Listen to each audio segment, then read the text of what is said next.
Hello guys, Ugok Anime PH nga pala. Ngayon nga ay pag-uusapan na natin ang Chapter 2 ng Dragon Ball Hawkeye. Pero bago nga ang lahat ay mag-like na nga kayo sa ating video para lagi kayong updated sa mga Dragon Ball content. Bago ko simulan ang chapter na ito ay mag-recap nga muna tayo sa last chapter.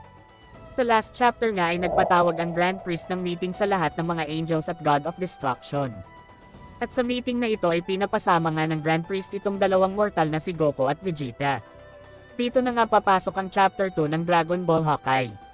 At sa unang panel nga ay napunta ang scene dito sa Zenos Palace kung saan ay nandito na nga ang lahat ng mga angels at mga God of Destruction ng lahat ng universe. At sa moment na ito ay dumating na nga din itong sila Whis sa lokasyon kung saan magaganap ang termination meeting. Sa mga oras na ito ay masayang ang binati ng dalawang Zeno itong si Goku na agad namang kinamusta dito ni Goku. Dahil nga dito ay nagulat nga ang lahat ng mga angels at God of Destruction sa mga ginagawa nitong si Goku.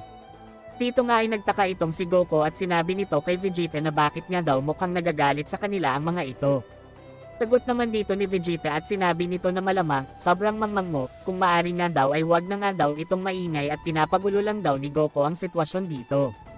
Habang si Biros naman ay inis na nga dito kay Goku kasi hindi nga daw ito nagbibigay ng paggalang sa mga nakakataas sa kanila. Sa mga oras na ito ay magsisimula na nga ang meeting nila, kaya agad namang sinabihan ni Grand Priest ang lahat ng candidates na maiwan na nga daw muna ang mga ito sa kasalukuyan lokasyon nito at ang mga mentor naman daw ay maaari nang umalis sa gitna. At sa moment na ito ay nagsimula na nga si Grand Priest na magsalita dito, sinabi nga nito na, alam naman daw niya na nasabi na nga daw ng mga mentors ng mga ito ang dahilan kung bakit sila nagsagawa ng meeting na tinawag na termination announcement. Kung saan ito nga ang oras para pumili ng isang God of Destruction na maaring ipalit sa dating God of Destruction. Ang mortal na napili namin ay ang pinakamalakas sa lahat na pwedeng maging candidate sa posisyon na ito ay walang iba kung hindi si Goku at Vegeta. Salita naman dito si Goku at sinabi nito na bakit nga daw sila ang napili, mas marami nga sa kanila ang mas malakas pa, katulad nga daw ni Jiren at Papo. Sagot naman dito ni Grand Priest na para nga daw masagot niya ng patas ang katanungan nitong si Goku, ay ipapaalala nga lang daw niya na si Goku nga lang daw ang nag-iisang mortal ang nagsasagawa ng training sa isang angels. Ito nga daw ang isang mga requirements na kailangan sa posisyon na pagiging God of Destruction. At sa lakas naman daw ni Jiren ay alam naman daw nila na dati pa lang ay nakakapag-training na ito sa isang God or sa angels. Tapos itong si Papo naman daw ay naghahanda na din para nga pautan itong si Belmont. Sa mga sinabi nga ni Grand Priest ay hindi nga ito naintindihan ni Goku. Si Vegeta naman ay nagsalita dito at sinabi nito na sa totoo nga daw ay wala naman daw talaga siyang balak na maging God of Destruction, pero tatanggapin ko ito kung ito lang ang nag-iisang way para magpatuloy ang training ko dito kay Whis. Dahil nga sa sinabi dito ni Vegeta ay natuwa nga dito si Grand Priest. Salita nga ulit ito at tinawag nga nito si Whis para nga utusan itong tawagin ang dalawang Zeno para ipakilala nga dito ang dalawang mortal na maaring maging bagong God of Destruction. Pero sa point na ito ay nagsalita nga dito si Whis at sinabi nito na speaking of Goku nga daw, may edadagdag nga lang daw siya about dito.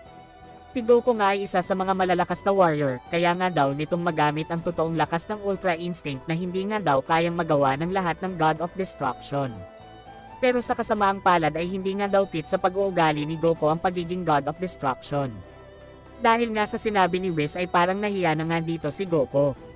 Salita nga ulit si Whis dito at sinabi nito na si Vegeta naman daw ay walang kakayahan na gumamit ng Ultra Instinct technique pero ngayon nga daw ay pinag-aaralan na nga daw nito ang Hawkeye.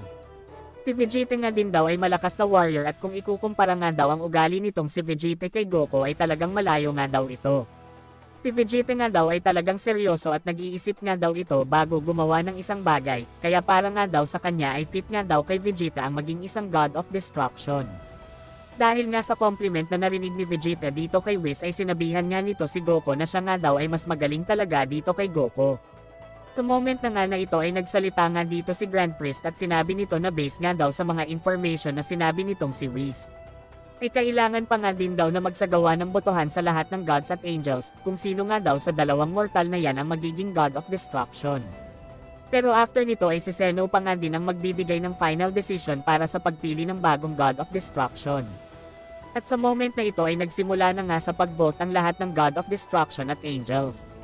At ang resulta nga nito ay 24-0, pabor nga dito kay Vegeta. Kaya nga si Vegeta na ang bagong God of Destruction. Dahil nga dito ay inabangan na naman nga ni Vegeta itong si Goku dahil nga siya na nga daw ang bagong God of Destruction. Dito nga ay sinabi na nga ni Grand Priest sa dalawang Seno na si Vegeta nga daw ang best option para nga sa pagiging bagong God of Destruction.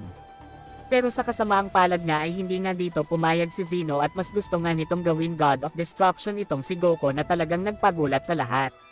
Dito nga ay nagsalita nga itong si Grand Priest at sinabi nito na hindi nga daw siya ang nagsuggest nito, ang pagiging God of Destruction nga daw ay tungkol lahat sa pagsira. Sagot naman dito ni Goku na pwede daw bang mabuting God of Destruction na lang siya, yung tipo nga daw na walang kinalaman sa pagpatay at pagsira ng planeta. Dito nga ay parang nainis nga itong si Beerus. Si Vegeta naman dito ay nagsalita nga din at sinabi nito na nonsense nga daw ang lahat ng ito, kaya lang naman daw napili itong si Goku ng Zeno kasi nga kaibigan niya ito. Sa moment na ito ay nagsalita nga dito si Goku at sinabi nito na saan universe naman daw siya ilalagay. Salita nga dito si Grand Priest at sinabi nito na sa 12 na God of Destruction nga daw ay 4 nga lang daw ang nakakagawa ng magandang trabaho, ito nga daw ay sila Arak, Jin, Likir at Iwan. At ang iba nga daw ay napapabayaan na nga daw ang trabaho nila. Sa point na ito ay nagulat nga ang lahat ng God of Destruction na hindi nabanggit ni Grand Priest. Sa moment na ito ay nagsalita na nga itong si Grand Priest at sinabi nito na after nga daw ng mahabang reflection ay nakapagdesisyon na nga daw sila, si Champa nga daw ang maaalis sa posisyon ng pagiging God of Destruction, at sa mga oras na ito ay pinapunta na nga ni Grand Priest sila Champa at ang kasama nito sa gitna. Dito nga ay nagsalita nga ulit itong si Grand Priest at sinabi nito na napabayaan nga daw nitong si Champa ang universe na nasasakupan nito. At isa pa nga daw ay ang pag-attempt nito na gamitin ang Super Dragon Ball para sa sarili nitong kapakanan. May iba pa nga daw dahilan kaya nga daw matatanggal itong si Champa sa pagiging God of Destruction nito. Sagot naman dito ni Champa na alam na naman daw niya na mangyayari nga daw ito sa kanya, pero ano na nga daw ang kasunod na step nito. Sagot nga dito ni Grand Priest na after nga daw masagawa sa kanya ang pagtanggal ng divinity ay hindi na nga daw magiging immortal itong si Champa, magiging normal na mortal na nga lang daw ito. At after nga daw matanggal ang divinity nito ay maari nga daw itong pumili ng planeta sa Universe 6 kung saan ito mamumuhay. Dito nga ay sinabi ni Champa na kung pwede daw sana ay sa planetang Earth.